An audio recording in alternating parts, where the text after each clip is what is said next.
Assalamualaikum anak-anak hebat, anak-anak ustadzah yang soleh dan soleha. Hari ini kita akan belajar bahasa Indonesia dengan materi kata ganti persona. Anak-anak hebat, soleh dan soleha ustadzah, sebelum kita belajar apa sih kata ganti persona itu, kita harus tahu apa sih kata ganti itu sendiri. Kata ganti adalah kata yang digunakan untuk menggantikan kata benda atau orang. Kata ganti juga biasanya disebut dengan pronomina. Pronomina. Kata ganti itu ada bermacam-macam. Namun, kita hanya akan belajar tentang kata ganti persona. Kira-kira apa sih kata ganti persona itu? Nah, kata ganti persona adalah kata ganti yang ditujukan khusus untuk mengganti nama orang. Kalau kita kembali tadi ya ke pengertian kata ganti, itu kan ditujukan untuk nama benda dan nama orang. Nah, kata ganti persona itu hanya digunakan untuk mengganti nama orang. Selanjutnya, kita akan belajar tentang macam-macam kata ganti persona. Ustadzah yakin kalian sampai sini pasti masih bingung. Tapi tidak apa-apa. Simak penjelasan Ustadzah. Oke, kata ganti persona dibagi menjadi 3. Yang pertama, kata ganti orang pertama. Kata ganti orang pertama itu ada maksudnya adalah diri kita sendiri, diri sendiri. Contohnya aku, saya, daku. Nah, itu untuk tunggal. Maksudnya tunggal adalah hanya untuk satu orang. Aku itu kan berarti satu. Saya, daku itu kan berarti satu. Nah, kalau jamak bisa menyebutnya dengan kita atau kami. Jamak itu maksudnya adalah lebih dari satu atau banyak. Ya, itu namanya jamak. Selanjutnya, kata ganti orang kedua. Orang kedua yang dimaksud adalah orang yang diajak berbicara. Nah, contohnya kamu, kau, engkau, Anda, dikau. Nah, ini untuk satu orang atau maksudnya tunggal. Nah, untuk kalau banyak orang, itu bisa menggunakan kalian.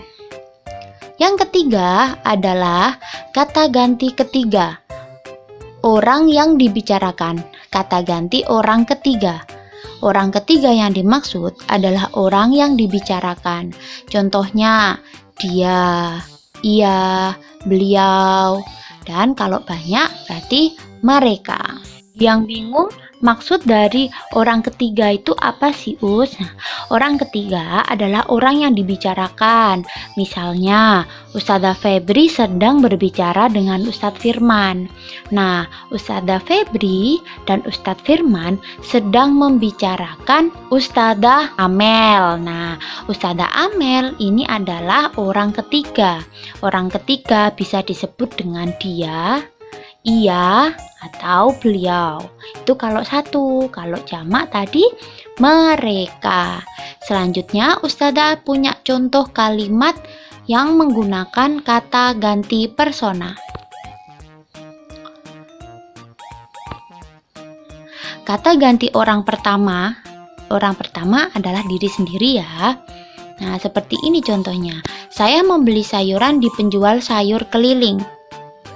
Nah, saya bisa jadi mungkin Ustadzah Febri ya.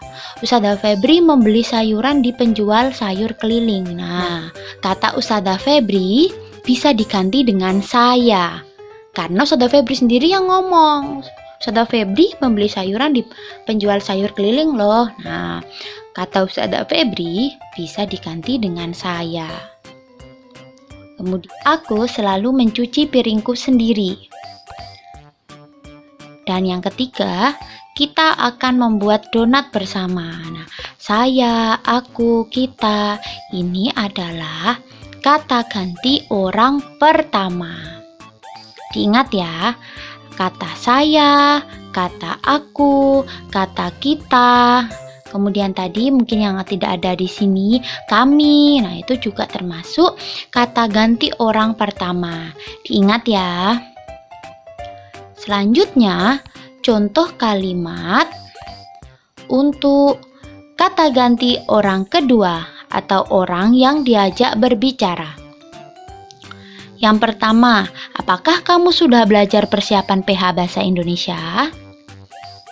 Yang kedua, kalian harus selalu memakai masker setiap keluar rumah. Nah, kata kamu dan kata kalian ini adalah kata ganti orang kedua. Maksudnya untuk mengganti nama seseorang. Sampai di sini ada yang masih bingung? Baik, kita akan lanjut ke contoh kalimat selanjutnya. Kata ganti orang ketiga. Nah, orang ketiga adalah orang yang dibicarakan. Contohnya yang pertama, dia memakai kaos bergambar Little Pony.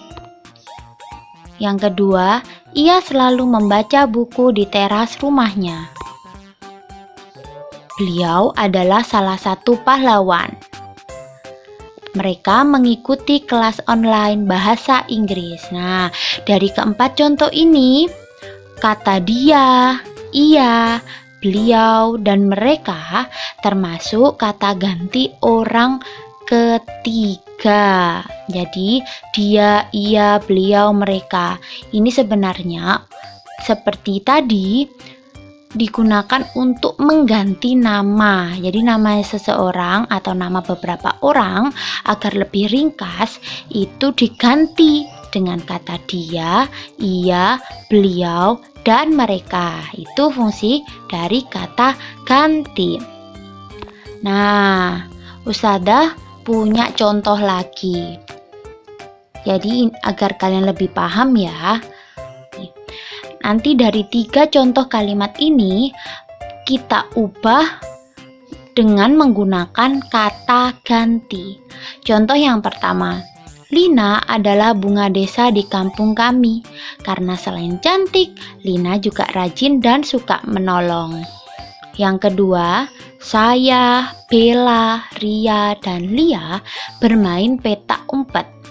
Yang ketiga, Puspa, Anis, Pipit, dan Maliha sedang bermain drama.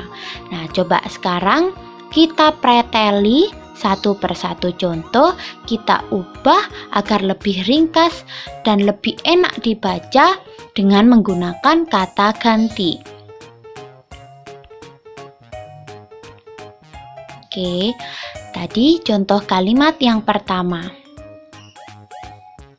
Lina adalah bunga desa di kampung kami.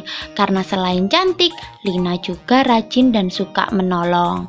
Di contoh yang pertama ini, yang warna putih, ada 2 kata Lina. Lina yang di depan sama Lina yang di belakang. Nah, dari 2 Lina ini, kira-kira mana ya yang bisa diganti dengan kata ganti? Nah, kira-kira yang mana ya? Nah, oke, yang bisa diganti adalah Lina yang ada di belakang. Ustadzah sudah mengubah kalimatnya menggunakan kata ganti. Lina adalah bunga desa di kampung kami. Lina yang depan tetap ya. Nah, selain cantik, ia juga rajin dan suka menolong. Kira-kira bedanya? Ya, betul. Ustadzah mengubah Lina yang kedua di kalimat yang pertama menjadi kata iya. Nah, coba sekarang contoh yang kedua. Kalimat kedua tadi. Saya, Bella, Ria, dan Lia bermain petak umpet. Nah, saya, Bella, Ria, dan Lia ini bisa diubah, bisa diganti dengan kata ganti. Kata gantinya adalah kita. Kita bermain petak umpet. Jadi lebih ringkas kan? Contoh yang ketiga. Puspa, Anis, Pipit, dan Maliha sedang bermain drama.